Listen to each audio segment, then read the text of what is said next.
नमस्कार, मैं हूं अंकुर और आप देख रहे हैं सत्य हिंदी का न्यूज बुलेटिन।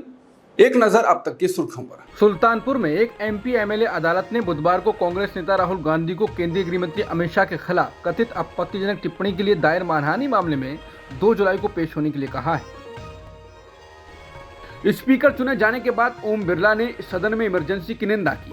उन्होंने कहा कि इंदिरा गांधी ने इमरजेंसी लगाकर अम्बेडकर द्वारा बनाए गए संविधान का अपमान किया था।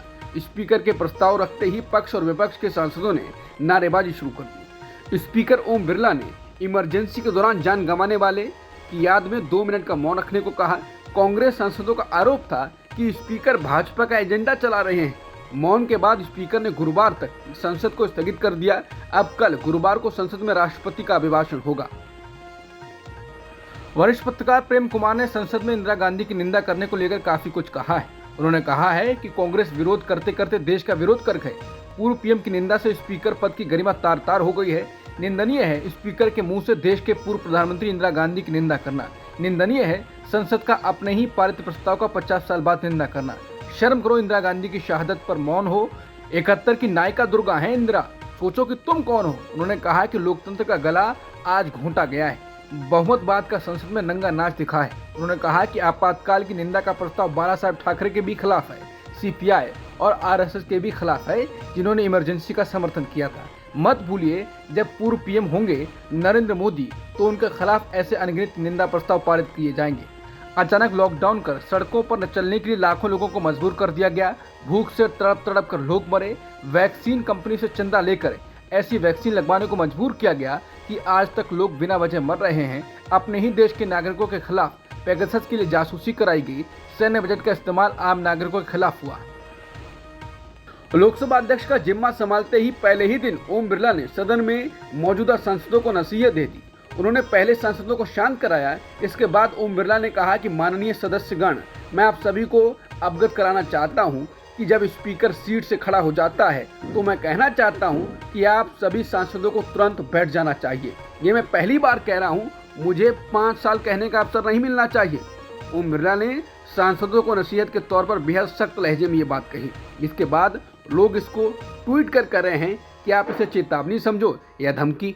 लोकसभा में ओम बिरला को स्पीकर पद के लिए चुन लिया गया है। इस मौके पर विपक्ष के नेता राहुल गांधी ने कहा कि जाहिर है कि सरकार के पास राजनीतिक शक्ति है, लेकिन विपक्ष भी भारत के लोगों की आवाज को रिप्रेजेंट करता है। राहुल गांधी बोले, इस बार विपक्ष भारत के लोगों की आवाज का प्रतिनिधित्व ज्यादा दमदार तरीके से कर रहा है। विपक्ष आपको संसद चलाने में मदद करेगा। ये बहुत महत्वपूर्ण है कि सहयोग भरोसे के साथ होना चाहिए। उन्होंने कहा कि विपक्ष की आवाज संसद में सुनाई दे, ये बहुत जरूरी है। हमें पूरी उम्मीद है कि विपक्ष की आवाज संसद में दबाई नहीं जाएगी। सवाल ये नहीं है कि संसद कितनी शांति से चल रही है, सवाल ये है कि भारत के लोगों की आवाज उठाने के लिए कितनी अनुमति मिलती है। वो बोले, आप संसद विपक्ष की आवाज दबाकर संसद शांति से चला सकते हैं, लेकिन ये आइडिया अलोकतांत्रिक है। स्पीकर की ये जिम्मेदारी होती है कि संवैधानिक अधिकारों की रक्षा करे। राहुल गांधी ने लोकसभा में नेता प्रतिपक्ष बनने के बाद टिप्पणी की है। उन्होंने कहा कि देश की जनता, कांग्रेस के कार्यकर्ताओं और इंडिया के सहयोगियों का मुझ पर भरोसा जताने के लिए दिल से धन्यवाद। विपक्ष का नेता सिर्फ एक पद नहीं है, यह आपकी आवाज बनकर आपके हितों और अधिकारों की लड़ाई लड़ने की बहुत बड़ी जिम्मेदारी है। हमारा संविधान गरीबों, वंचितों, अल्पसंख्यकों, किसानों, मजदूरों का सबसे बड़ा हथियार है और हम उस पर किए गए हर हमले का पूरी ताकत से जवाब देकर उसकी रक्षा करेंगे। मैं आपका हूं और आपके लिए ही हूं। ओम बिरला को एक बार फिर से लोकसभा स्पीकर चुने जाने पर पीएम मोदी ने अपने संबोधन में ओम बिरला की तारीफ की। पीएम ने कहा कि ये सदन का सौभाग्य है कि आप दूसरी बार इस आसन पर विराजमान हो रहे हैं। आपको और इस पूरे सदन को मेरी तरफ से बहुत बहुत बधाई देता हूं। अमृत काल के इस महत्वपूर्ण कालखंड में दूसरी बार इस पद पर विराजमान होना आपको बहुत बड़ा दायित्व मिला है। स्पीकर के निर्वाचन के बाद अखिलेश यादव ने उनसे अपील की कि उनका अंकुश सिर्फ विपक्ष नहीं, सत्ता पक्ष पर भी हो। संसद के पुराने अनुभवों का जिक्र करते हुए अखिलेश ने कहा कि सदस्यों के निष्कासन से सदन की गरिमा को ठेस न पहुंचे। अखिलेश ने ओम बिरला को निर्वाचन की बधाई देते हुए कहा कि वो लोकतंत्र के मंदिर में न्यायाधीश हैं। जिस पद पर आप आसीन हैं उससे बहुत गौरवशाली परंपराएं जुड़ी हुई हैं। बिना भेदभाव के आगे बढ़ें और लोकसभा अध्यक्ष के रूप में आप हर सांसद और हर दल को बराबरी का मौका दें। अखिलेश ने कहा कि अध्यक्ष महोदय, आपके इशारे पर सदन चले, इसका उल्टा ना हो। Rahul Gandhi leader of opposition बनाए गए हैं। ऐसे में कांग्रेस के कुछ नेताओं ने देश में शैडो कैबिनेट बनाने की मांग की है। कुछ मीडिया रिपोर्ट्स में ऐसी जानकारी दी गई है। अगर ऐसा होता है तो राहुल गांधी इस कैबिनेट के शैडो प्रधानमंत्री कहलाएंगे। आपको बता दें, शैडो कैबिनेट का कॉन्सेप्ट ब्रिटेन का है, लेकिन भारत में इसकी मांग नई नहीं है। साल 2022 में तेलंगाना कांग्रेस की ओर से राज्य में शैडो कैबिनेट बनाने की मांग की गई थी।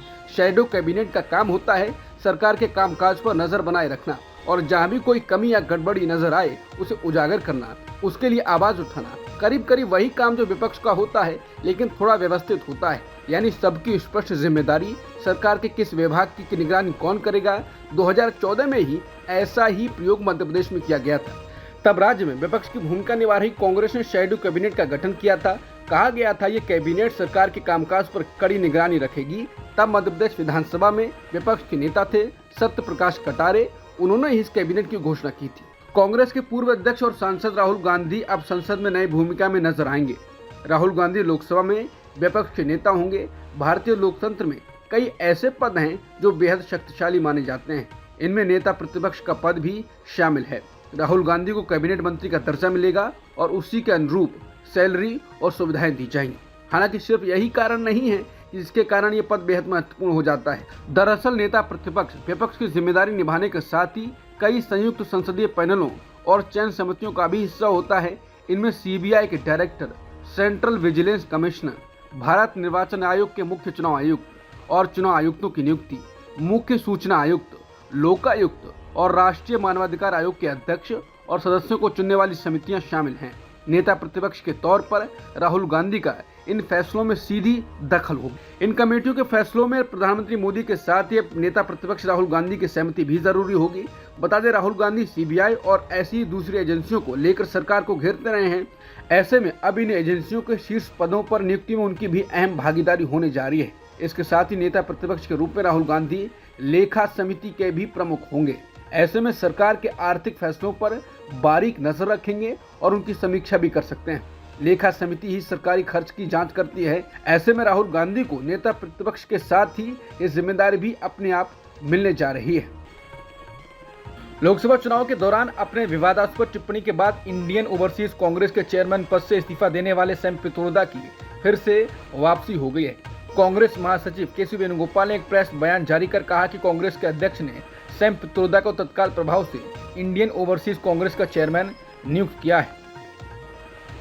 दिल्ली की एक अदालत ने शराब नीति मामले में मुख्यमंत्री अरविंद केजरीवाल को 3 दिन की सीबीआई हिरासत में भेज दिया है। सीबीआई ने केजरीवाल के लिए 5 दिन की हिरासत की मांग की थी। राउज एवेन्यू कोर्ट के अवकाश न्यायाधीश अमिताभ रावत ने केजरीवाल को 3 दिन की हिरासत ही मंजूर की। अदालत ने निर्देश दिया कि केजरीवाल को अब 29 जून को अदालत में पेश किया जाए।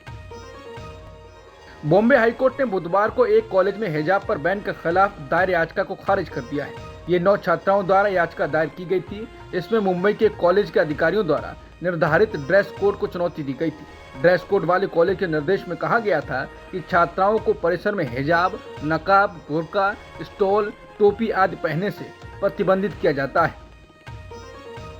तमिलनाडु के मुख्यमंत्री एम.के. स्टालिन ने बुधवार को केंद्र सरकार से जाति पर काम शुरू करने का आग्रह किया, जो 2021 की जनगणना के साथ लंबित है।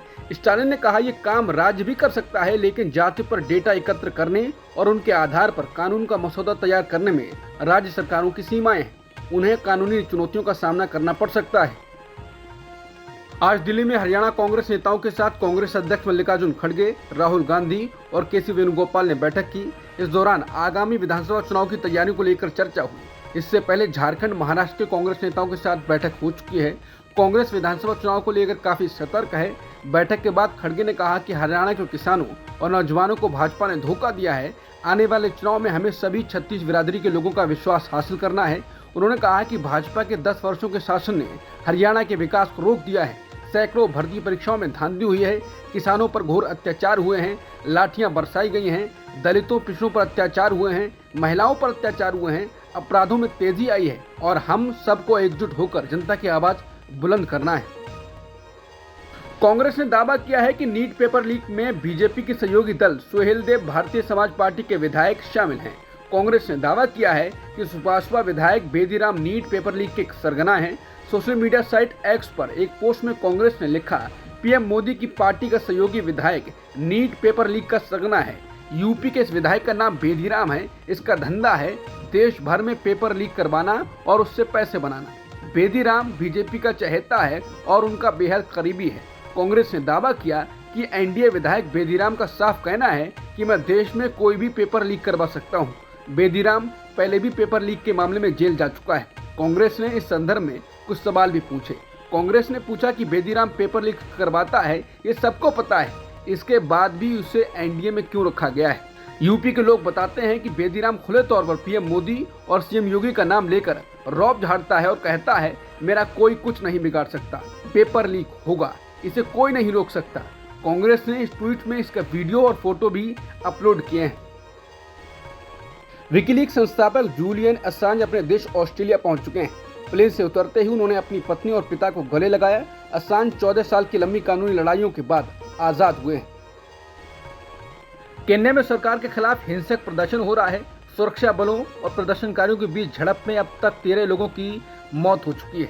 मंगलवार को नए कर प्रस्ताव के खिलाफ विरोध प्रदर्शन तेज होने के बाद प्रदर्शनकारियों ने संसद के एक हिस्से में आग लगा दी थी। दरअसल कीनिया की सरकार ने हाल ही में नया वित्त बिल पेश किया था जिसमें कई सारे टैक्स में बढ़ोतरी की गई। इन बढ़ोतरी के खिलाफ कीनिया के लोग सड़कों पर उतर गए हैं और उग्र प्रदर्शन कर रहे हैं। कीनिया में भारतीय दूतावास ने भारतीय नागरिकों के लिए एडवाइजरी जारी की है। भारतीय उच्चायोग ने सोशल मीडिया प्लेटफॉर्म एक्स पर लिखा, कीनिया में भारतीय नागरिकों के लिए सलाह, तनावपूर्ण स्थिति को देखते हुए कीनिया में मौजूद हर भारतीय नागरिक को सलाह दी जाती है कि वो सतर्कता बरते, गैर जरूरी काम से बाहर ना निकले, विरोध प्रदर्शन और जब तक की स्थिति ठीक नहीं हो जाती तब तक हिंसाग्रस्त इलाकों में ना जाए। कृपया स्थानीय खबरों और दूतावास की वेबसाइट पर नजर बनाए रखें और अपडेट्स के लिए सोशल मीडिया देखते रहें। अब तक की सुर्खियों में इतना ही। बाकी खबरों के लिए बने रहिए सत्यहिंदी.com के साथ।